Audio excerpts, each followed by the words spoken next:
Good morning, everyone, and thank you for joining the Clallam EDC Coffee Chat, Coffee with Colleen. We really appreciate you joining us this morning. And even more so, we appreciate two of our legislators joining us this morning, Senator Mike Chapman and Representative Adam Bernbaum. So they're going to tell us a bit about the short session that they just worked through, 60-day session, and we will be able to ask them questions. And you can do that one of two ways. You can either put your questions in the chat and I will ask that of you, or alternatively, you can raise your hand and ask your question when I call on you. So I'm going to ask that people put themselves on mute, and if you don't put yourself on mute, I will do that for you, just so we don't pick up any background noise and interrupt the flow of conversation. So again, thank you for joining us, Senator and Representative. We really appreciate your work and you being here with us today to share with us some of the new laws and the budget, etc., and what you think maybe will be the focus next year around. So with that, I will let you take it away. Senator Chapman, Representative Bernbaum, go ahead. Yeah, I'll let Adam go first since he's still fairly just finished his second session. I'd be curious to hear how things went in the House, so let him lead off. Well, thank you, Mike. I appreciate it, and thanks for having us on, Colleen.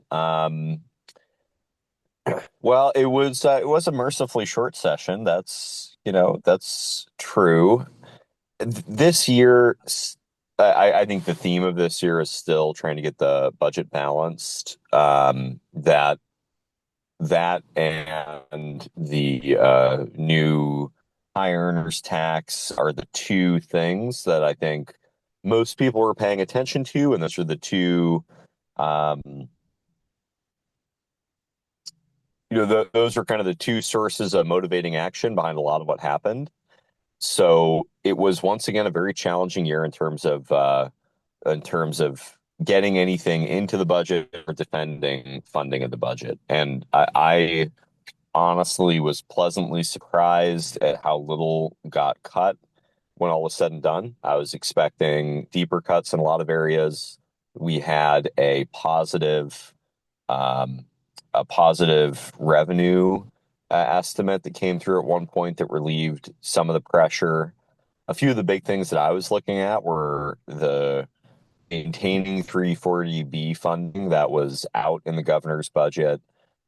That would have been pretty tough if it had stayed out. So I was really fortunate. We're pretty tough for our local hospitals and FQs that had stayed out. So that staying What in was is important. 340B? And What is 340B funding? 340, yeah, 340B funding is funding that covered entities get. And for to be a covered entity, you have to serve a certain percentage of folks on Medicaid. And it's basically money that they get that scales as a function of the size of prescriptions that they write to some of their patients.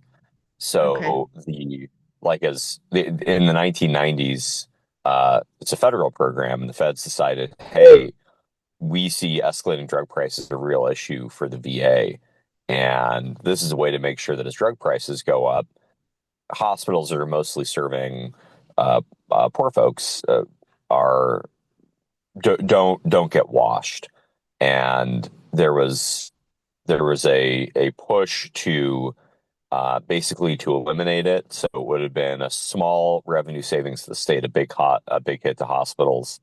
That stayed in that budgetary change which would have been pretty bad for Mike here could speak better to the impact at known, but I believe it was something like 17% of, or no, sorry, 3% of their revenues would have disappeared if the if that program had gone away. There's another bill that we passed that was probably a 17% expansion of 340B revenue. So small good news for some parts of our healthcare system, pretty tough for a lot of nonprofits. Um, we did not take requests for the operating budget. We did not take requests for the transportation budget. Basically, all local programs were cut this year from the transportation budget in the final calculation. So I those are kind of my initial kind of ranging thoughts about what happened. I think that this challenge is going to continue into 27, and maybe we'll see some relief in 28. But it was a fairly challenging session, and once again, without sounding too hammy, as somebody who's new here, both having the support of Mike and Steve, as well as everybody from the community, made a big difference to me. Being able to call folks, some of them on this call, and talk through some of my votes is always very welcome and helpful. So I'd like to throw that in at the end. Great. Thank you. Senator Chapman? Before Adam quits, I think you should talk about the piece of legislation that was really important for permitting that he was able to see passed. Oh, that's nice. Yeah, I got really is generous, but I got a permit appeal reform bill that done that will help new businesses get through the pollution control hearings board. That'll be the primary impact for it, a little bit faster. So not a piece of legislation I was expecting to get done at the beginning. It's challenging to get buy-in from the enviros and the business community on anything like this. So that was a small win. I was mostly working on that for Grace Harbor Chamber, but that should matter for the for ADOs across the state. Yeah. So is that the one that says that if an entity has a project that, I don't know if it was energy related or not, that there was only a finite number of times that it could be appealed through SEPA? Is that right? This is a bill that says no, sorry. This has to do with alternative panelings for the pollution control hearings board. It's a little in the weeds. But it's an administrative efficiency that we found that'll make it easier for folks to go through PCHB. Okay. Well, and those kind of bills are difficult to get through because there's a lot of moving parts. So I think Adam did a great job to move. Those are issues that Steve and I have worked on for a decade and had a really hard time getting any reforms through. And so for Adam to get that done in his second session, in a short session, I think you guys should give him a lot of credit. And it sets him up to continue to work in that space. And I think we've needed a champion in permitting reform on the Democratic side.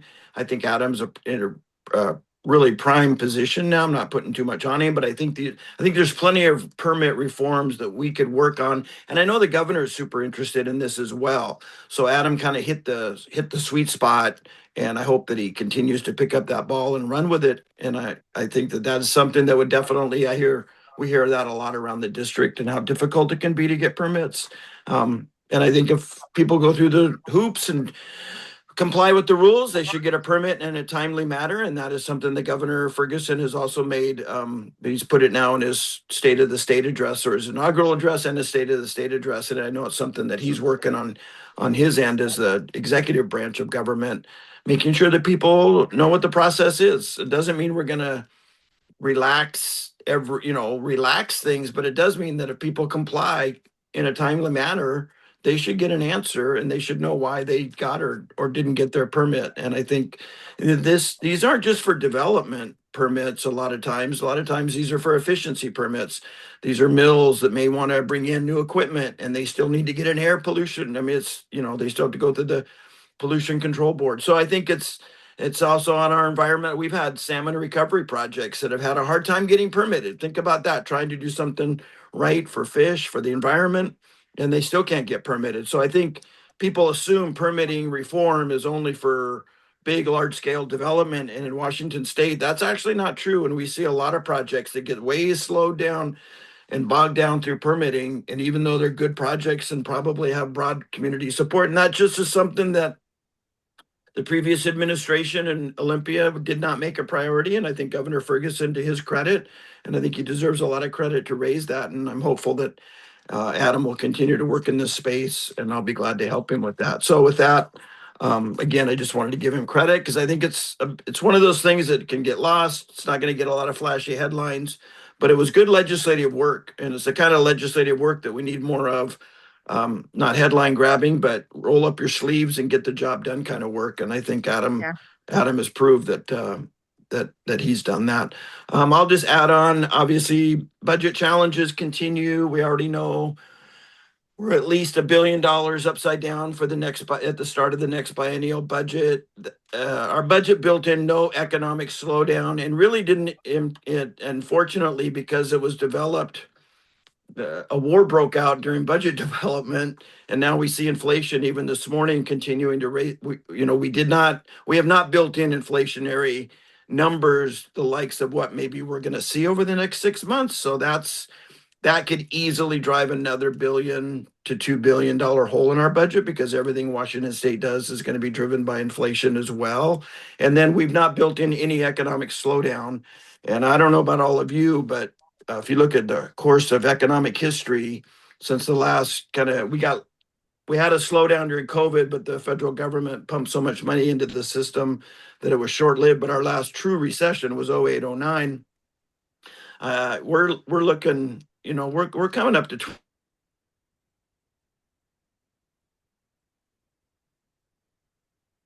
Oh, is Senator Chapman frozen for everybody else? Yes. Yeah, I see yeah. yeses. Well, there we go. Now he's back. my back. Yeah.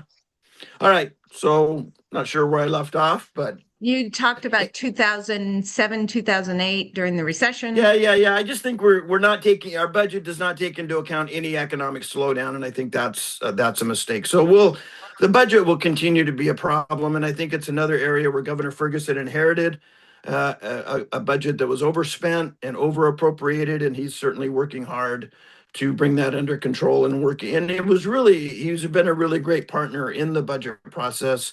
Obviously, a lot of news about the millionaire income tax.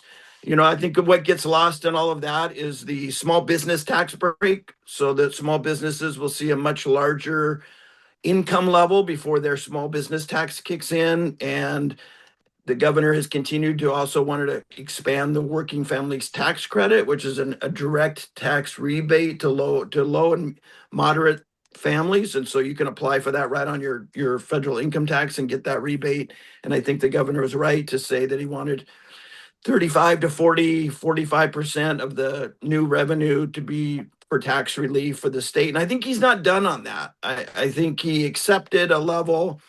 It's going to be a number of years before this tax is collected, if it ever is, but I think he's not done on the idea of reducing costs on middle class and lower income and all of Washingtonians. He understands that he governs a state that's probably in the top 2 or 3 for expensive living. And I don't think that's something as a governor that he's all that excited about. I'm not speaking for him, but I'm just relaying the things that he has said publicly. And I think he proved this session, especially, that was a high priority for him. I think one other thing. Yeah, go ahead.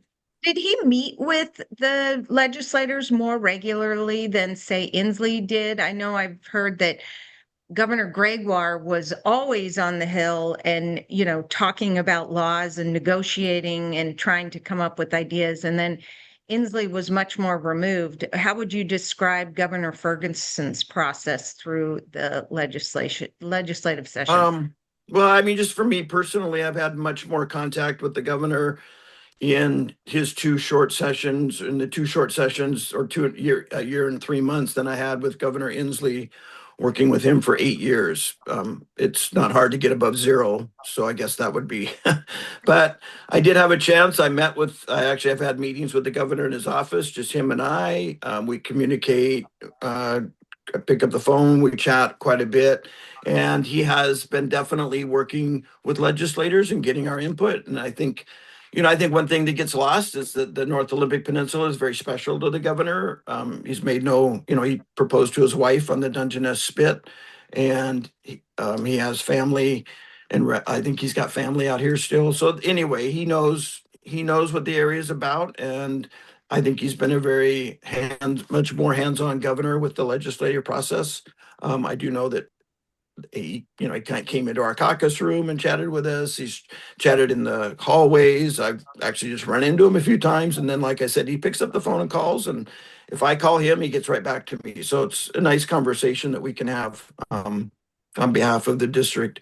Finally, I think obviously most of you know that Representative Theringer was not able to do his normal work as the chair of the capital budget, though his fingerprints are all over the capital budget for the 24th legislative district. But a couple of big wins was we're going to be able to extend the sewer line from the city of Port Angeles out to the lower Elwha clinic and then down toward the airport. That's going to open up some more development. If you ever drive west of Port Angeles, you can tell that is an area that has been underserved with infrastructure.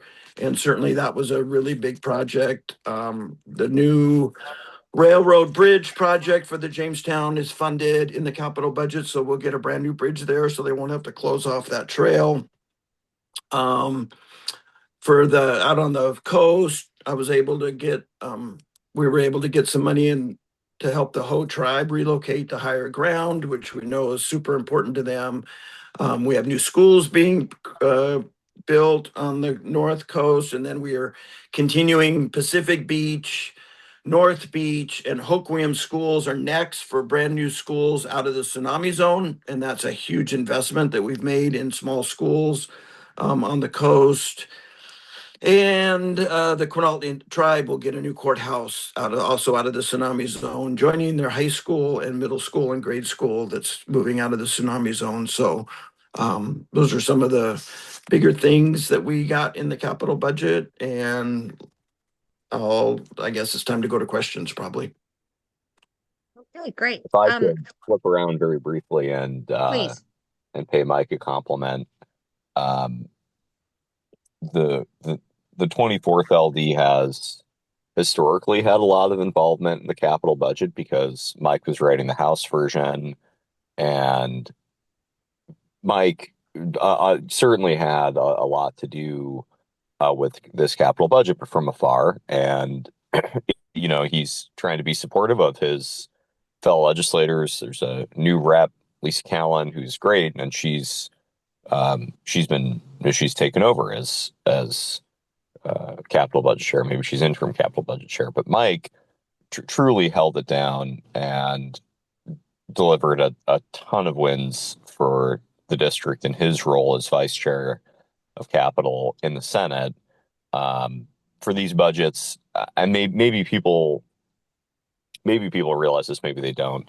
The difference between having someone like that advocating for your district as the budget is negotiated is tangible and significant to the tune of tens of millions of dollars, and that's something that Mike did for a district this year, and I hope people appreciate it.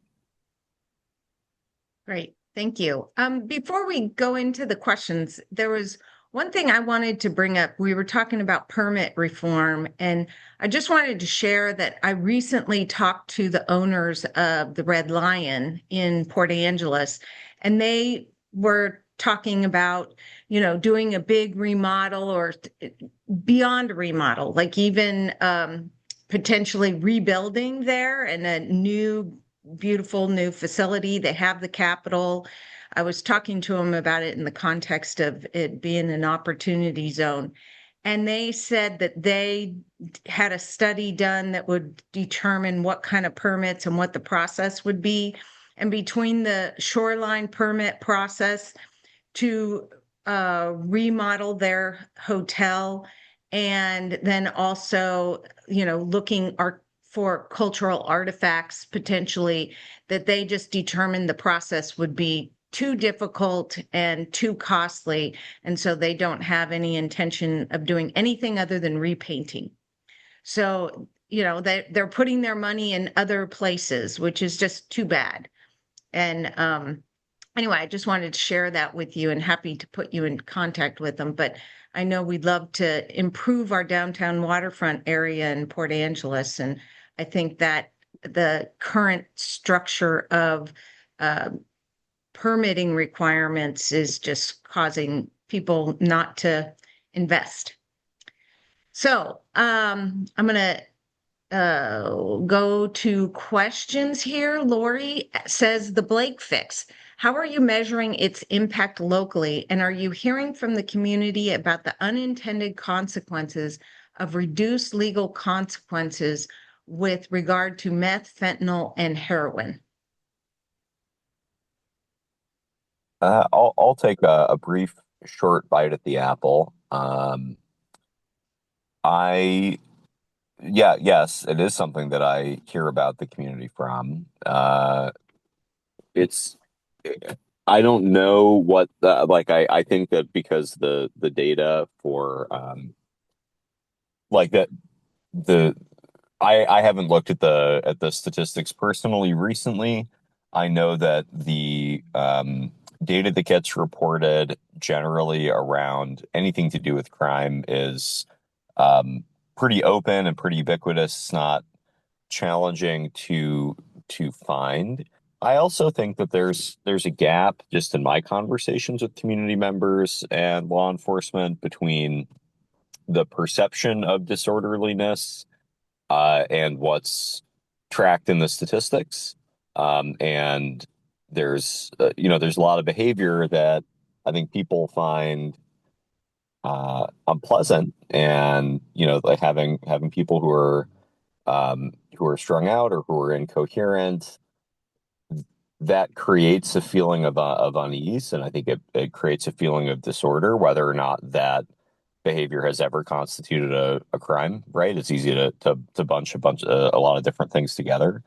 Um, so this is my, as I said, sort of brief ruminative thought about it. I think that it's a space where we can do more as a state. I think that there's the okay. Here's a slightly longer answer, and I'll shut up. There's something called an ITA. There's these involuntary treatment orders that you can use if to um, to send someone to an institutional setting, depending on the level at which they are deemed to be not competent to represent themselves. And there are a lot of people who will never meet the threshold to get an ITA, and for good civil rights reasons, we probably shouldn't be giving ITAs, but who nonetheless need a tool to constrain themselves. They need to be able to say, hey, I know that in a week or 2 weeks, I'm going to fall off the wagon and I won't be willing to go in for treatment, and there won't be a tool, but I want to go in for treatment. And we don't have good tools in the state right now that allows people to pre-commit to them. We have these advanced directives that people can fill out but they are kind of fragile documents, and they aren't well worked to fit this specific purpose. So something I worked on over the interim that I'm going to continue to work on this year is working on these on waivers that a person waivers temporary waivers of a person's medical power of attorney, where they can say, hey, I realize that there's a lot of chaos in my life, and in a moment of sobriety and clarity, I want to set up what my care looks like and how I want to show up in the community, even if I might disagree later on. Again, this is not challenging. These are not easy questions to answer. They evoke a lot of questions about a person's ability to represent themselves that are totally reasonable. Like, when you're violating a person's liberty, that should be one of the things that we are most cautious about. And so these are challenging questions, but that's my thoughts about that. Okay, thank you.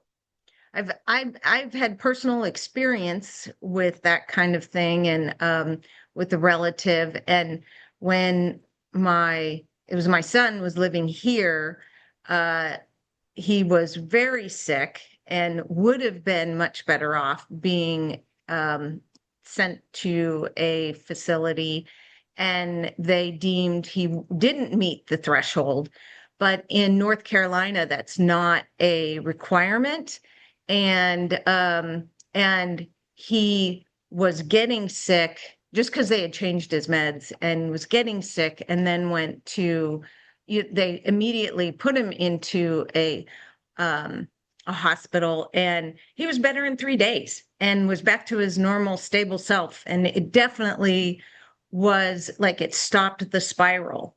And he was so happy that that occurred. But, if he could not have made that decision on his own. So, from my experience, being in North Carolina, where the laws are much different, it's a much better situation for him. Dr. Maxwell, you have your hand raised? Yes, it's not on this topic. If it's a separate topic, if that's okay. Sure. Yeah, it's not so much a question. I just want to use this opportunity to acknowledge Adam and Mike for Adam alluded to this a little bit about some of the work they did, some important work for healthcare in our county and really across the state. As you heard me talk about, I think on this call earlier this year, the healthcare took a pretty big hit at a federal level with HR1, the safety net, the impacts on Medicaid eligibility and on the Affordable Care Act subsidies. Those have gone away. So we're looking at a big tsunami of uninsured hitting the country at the state and in this district. So the safety net has been bracing for that for a while now. And when we looked at this budget, the state budget, the hole that they had to fill, there was quite a bit of concern that we're going to take a hit from the state too. And Mike and Adam really stepped up to recognize those challenges and to protect the healthcare safety net in ways that are really impactful, certainly for North Olympic Healthcare Network, for the hospital and other providers. So I just want to acknowledge the work they did. Adam talked about 340B, and that really had a big impact for us. Also protected dental for adults with Medicaid, among a number of other things. So I just want to just acknowledge them publicly and thank them for their work. I'll say they were visible advocates for some really important issues for us. I'll say Adam in particular, he will dig into he likes to understand issues and really digs into it to become an effective advocate, and that's really to his credit. And Mike has used his powerful voice to really advocate for us, and I just want to say thank you, and we're all going to benefit in this community as a result of that. Great. Thank you so much. So Roy and Nancy have asked, is there a plan for employment training for welfare recipients and homeless people?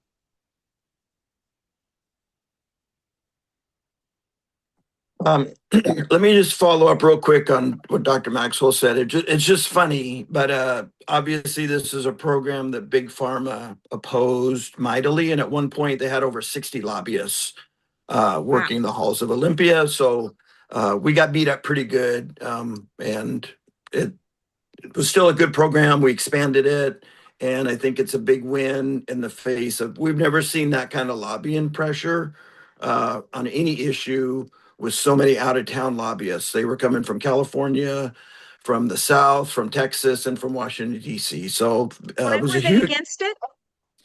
Why were they against? They don't want to see it expanded because they're making medications available at a lower rate, and then to clinics like Dr. Maxwell's, and so they don't want to see it. They didn't want to see it expanded. So now, like the University of Washington should now be available for some of those lower rates. So it will hit their bottom line, and it was just kind of crazy how intense it got there for a while. On the workforce training, we've made some strides in that. We've got more work to do. This is also another area where the governor is really digging in to make sure that we help people. But we don't have the same requirements that the Trump administration is wanting to put in place, nor do I see that we would make that a requirement to get assistance in Washington State. But we're trying to, workforce training is certainly something we put a lot of money and effort into. And unfortunately, the community colleges, the smaller colleges, had to take a cut. So they're going to be cutting back some of those programs because of their budget cuts. But I don't think Washington is going to support the the efforts of the Trump administration on requirements to get a social assistance. Looks like a lot of questions on the income tax. So I think I'll just roll right into that if you don't mind, Colleen. Sure. Two things. Why did I support it? According to the facts, only 111 people in this district will be eligible to pay that tax, so they're probably can afford it. Two, it has a huge expansion of the small business tax credit, so we have way more small businesses, and they're going to get significant tax relief. Three, it expanded the working families tax credit, a sales tax rebate. Four, even Idaho has an income tax. Utah has an income tax. In fact, if we overlaid Idaho's tax plan over Washington's economy, we would generate somewhere between $5 and $12 billion a biennium of extra money. So even Idaho taxes wealth. Washington has chosen never to tax the wealthy. And four, I campaigned on it. So there's a promise I told people that I actually support an income tax and across the board income tax, which we could have collected in Washington state for the last 85 years. People think that an income tax is unconstitutional. Actually, an income tax has been fully constitutional and has been upheld by the courts as an across the board income tax, which currently in the state constitution would be capped at 1%. I'm actually surprised we haven't taken a 1% income tax. And if you look at the kind of wealth we have in this state, that alone would have also generated, but we chose not to do an across the board income tax. We're asking the very high wealthy earners.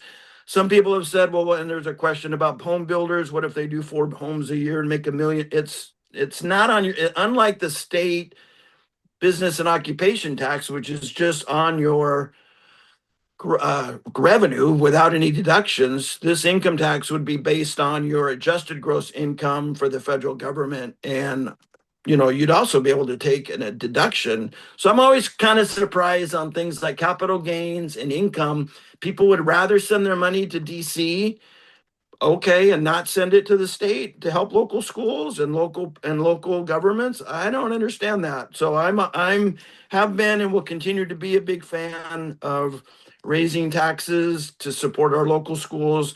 And then finally, if you sat through all the meetings I sat through this year, and I'm sure Adam did too, and every legislator, and you look at Michelle Olson's comment about the cuts to pre-kindergarten, if you sat through all the meetings and listened to all the cuts and all the people that would be harmed as we cut back our budget, and then said, you know what, I'm not going to ask the very wealthy to pay a little bit more to help in these things, then I don't know how you live with yourself. So my position has been that I would rather be criticized for raising an income tax on people who make $1 million a year or more than criticized for the kind of budget cuts that would continue to come down the pike if we don't stabilize our revenue source. And then there's another question about the growth of state government. Yeah, state government grows. It's amazing that when you offer tuition assistance, when you offer people health care, when you offer to help people with workforce training, that those programs grow, more people sign up, and they cost more money.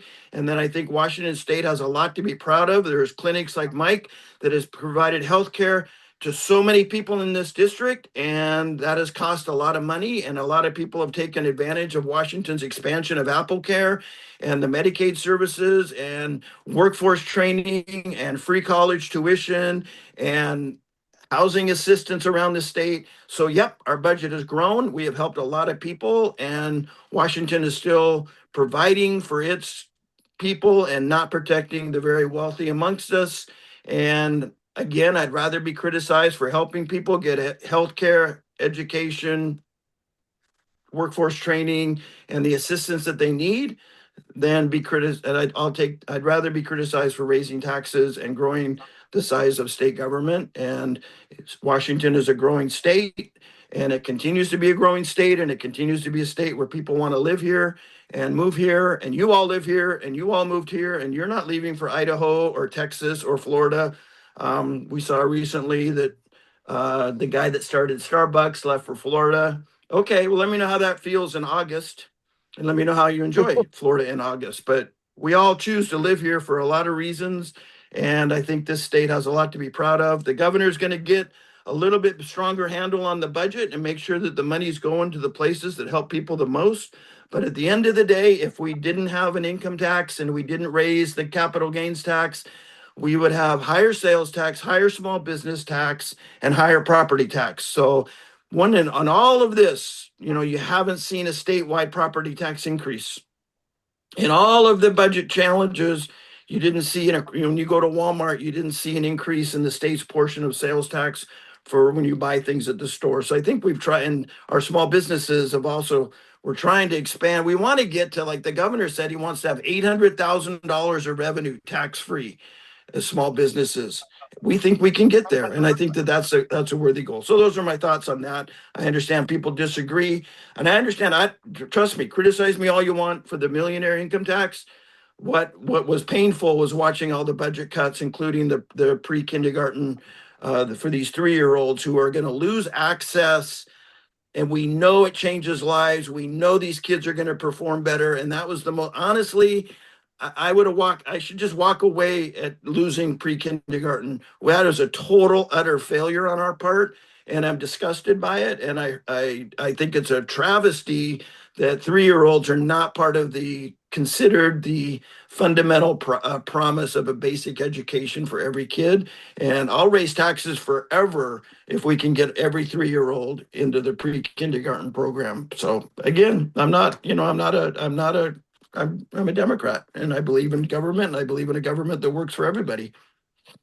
Okay, Yeah, thank you. I'd like to just very Sure. briefly second much of uh, what Mike said. I two things, one comment and one offer, I suppose. Um, I think the idea that Washington State should function like a tax haven for the rich doesn't really comport with my values. I don't think that that's how the idea that like some people came here because they were very wealthy and they knew that we wouldn't be taxing that wealth, and if we get rid of it, they might leave. I don't think that's a good way for us to make decisions about revenue. We're going to provide some services. We have to raise some revenue to pay for those services. The vast majority of states, a large majority of states, I should say, have an income tax.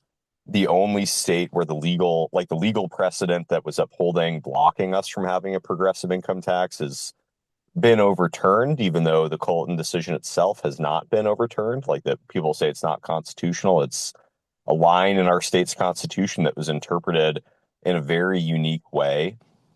And the legal foundation for that interpretation has largely been eroded, except for the final piece of precedent that was stacked on top of the others.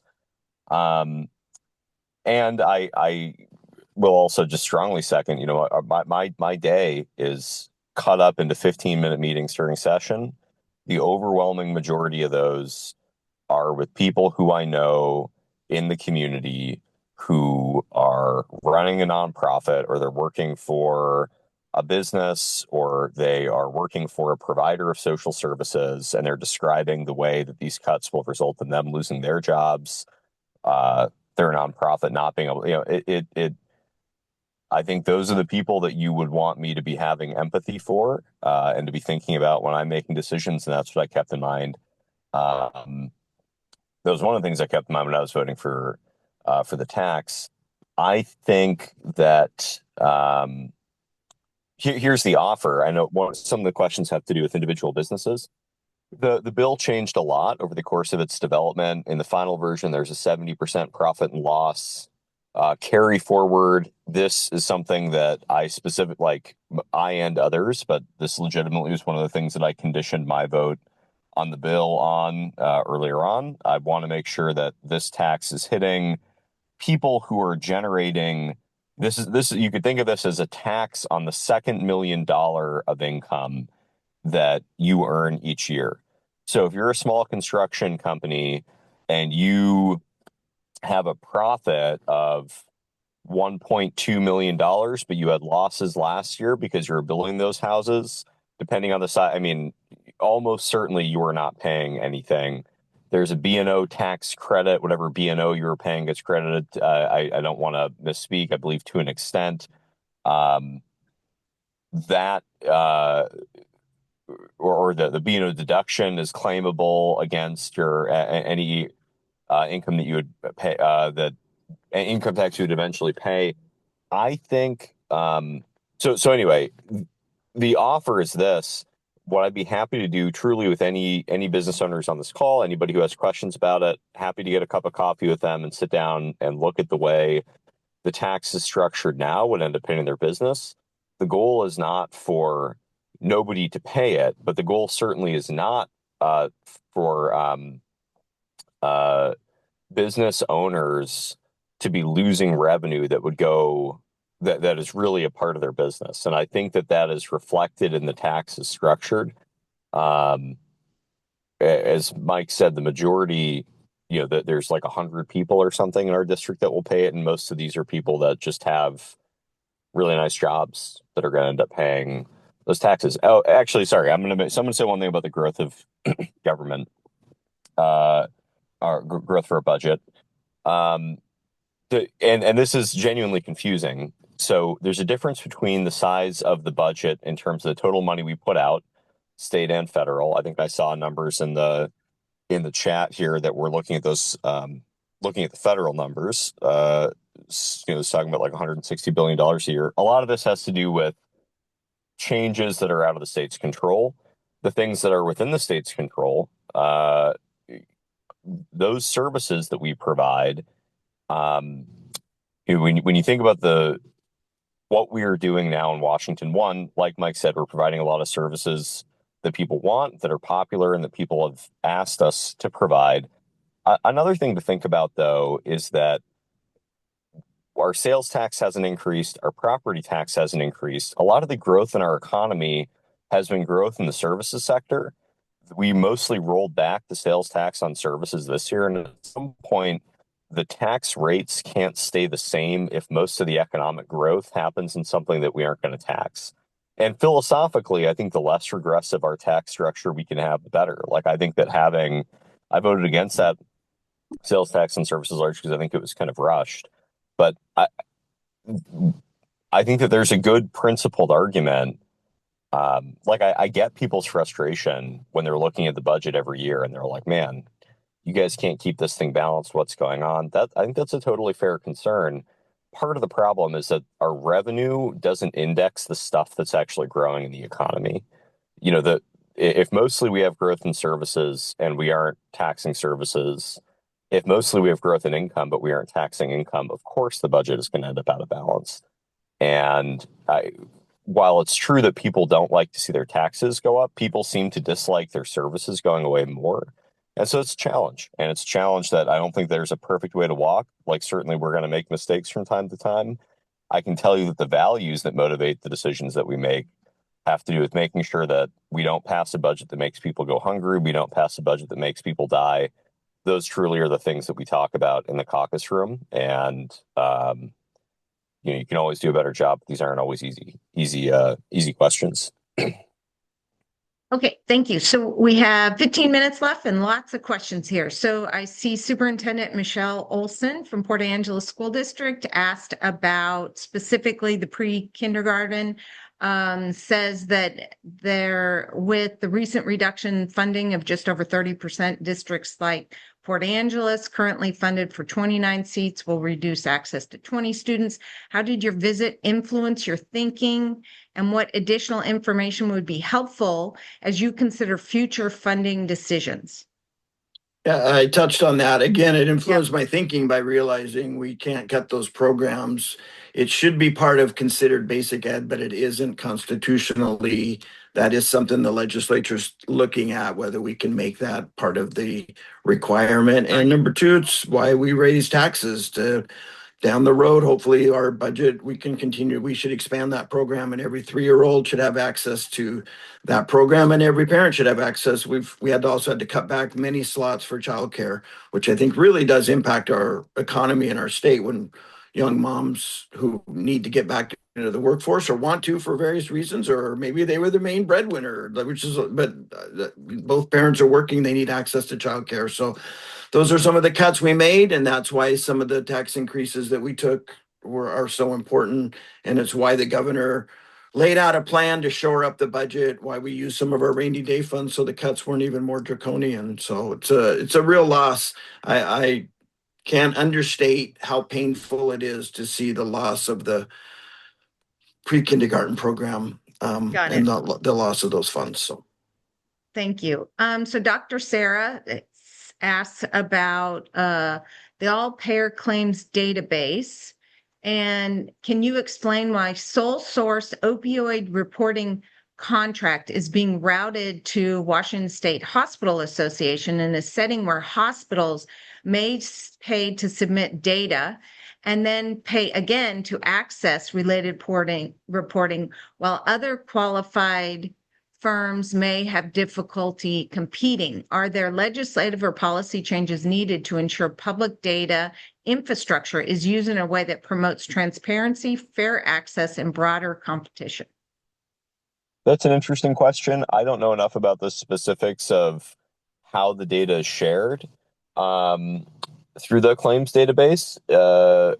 I'd be happy to take that one offline if um, I don't have the name of the person who sent the question. If they could email me, I'd be happy to take a look at that for them and try and get them an answer. Thank you. Thank you. All right, I'm going to move on. Steve Paleo says Port Angeles has official municipal code regarding illegal camping and pollution on public property, but is not being enforced. Organizations like 4PA and the PA Waterfront District are saying the problem is the worst that it's ever been. The Port Angeles City Council is now listening to stakeholders, mostly local NGOs, to figure out what to do next. There is a lot of passionate comments at last night's meeting. The council originally wanted to wait and see what happened with HB 2489, which appears to have stalled or died. What is your opinion on this issue of illegal camping and pollution in our public spaces, including streams and creeks? So, and if you can describe what is HB 2489, if you recall. That was a bill, I think it was in the House. It would have put some restrictions on city councils for making those kinds of rules. It would have allowed more open camping statewide. There were some other aspects to that bill. Certainly something, I think that city councils, when there's laws on the books, the city police should be empowered to enforce those laws. I don't know all the ins and outs of why, if there are laws on the books, why the city officials are choosing not to enforce that. And that sounds like a great question for the city council. I don't think you can just have open camping across the state. You've got to provide for sewage. You've got to provide for potable water. You've got to have people get access to healthcare and counseling so they can figure out how to live a life. And so I think this is one of the great challenges. And it's not just in Washington State. This is something I'm tied into a group around the nation. This is a nationwide issue of kind of helping people get housing and get them into clinics and get them the help that they need. But you can't just have people camping out on the streets. In my neighborhood a couple of years ago during COVID, there was a gentleman living out of his motorhome on our street. Okay, and he moved it every 14 days, but he also emptied his bucket of sewage into the storm drain every morning. And that's just not cool. And it ended up being, violation of epic proportions. So we've got to make sure that and that's why we put more money into the housing trust fund than ever before. We're trying to build enough affordable housing and small units. And that's a priority for the legislature and for the governor. He put more money in the housing trust fund in his budget than any governor in the state's history. So, but definitely challenging for our local government partners.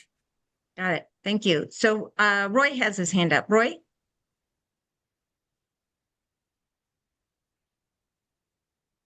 Oh, we lost Roy. Randy has his hand up. Randy. Roy was just on mute. Oops, Okay. sorry about that. How about that? Does that work Yep. now? Yes, it does. My apologies. I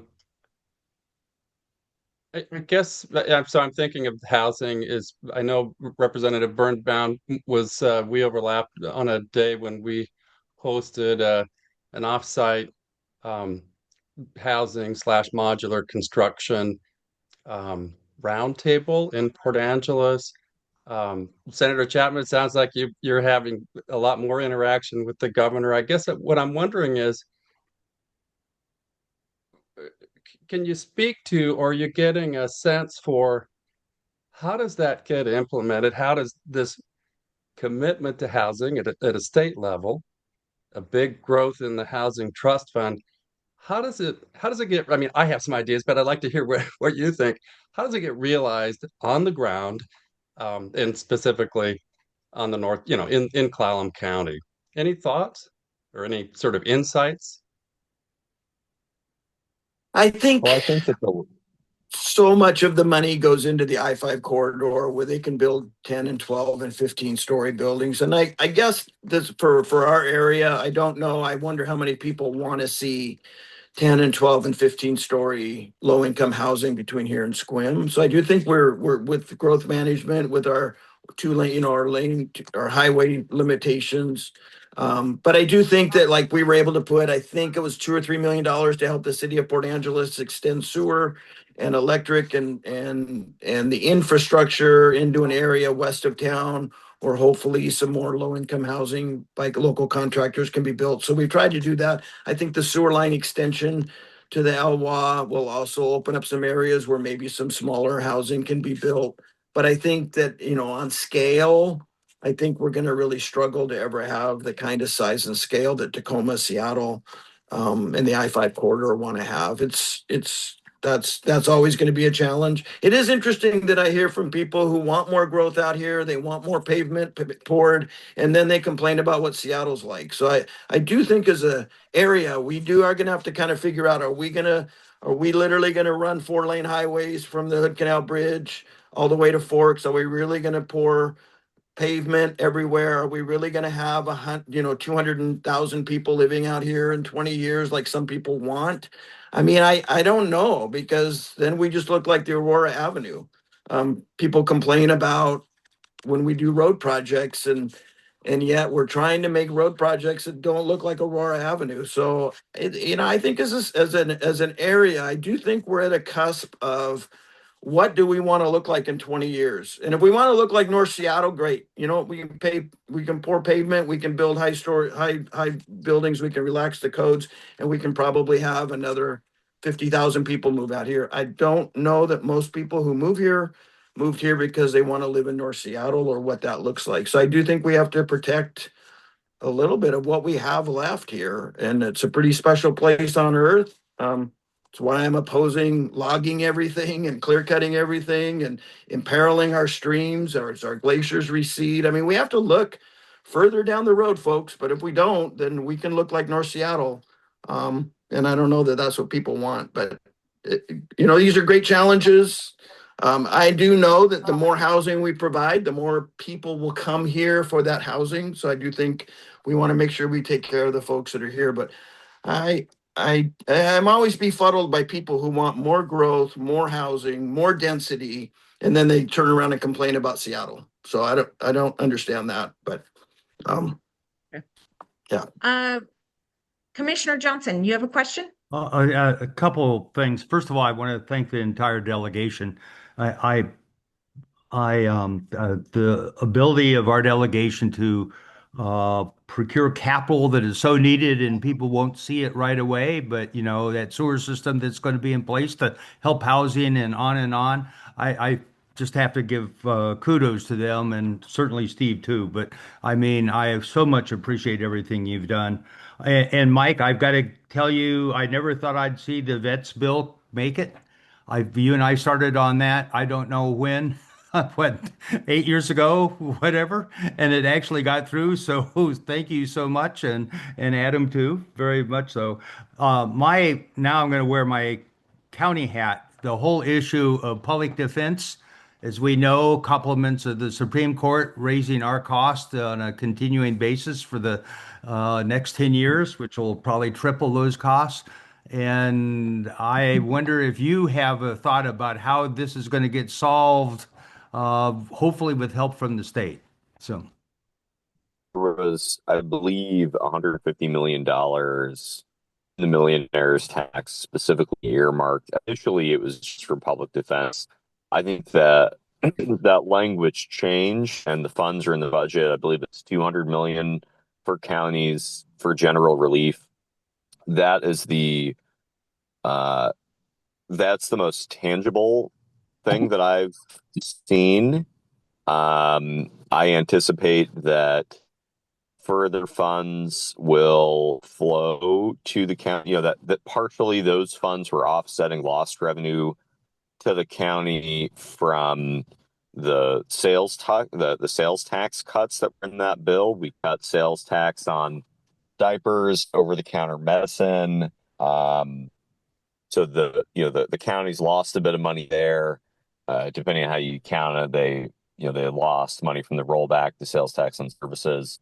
I expect to see, in particular, when the millionaire's tax shapes up for, when we actually start collecting it, for a big part of that conversation to be how do we keep the counties whole with the change in their public defense costs.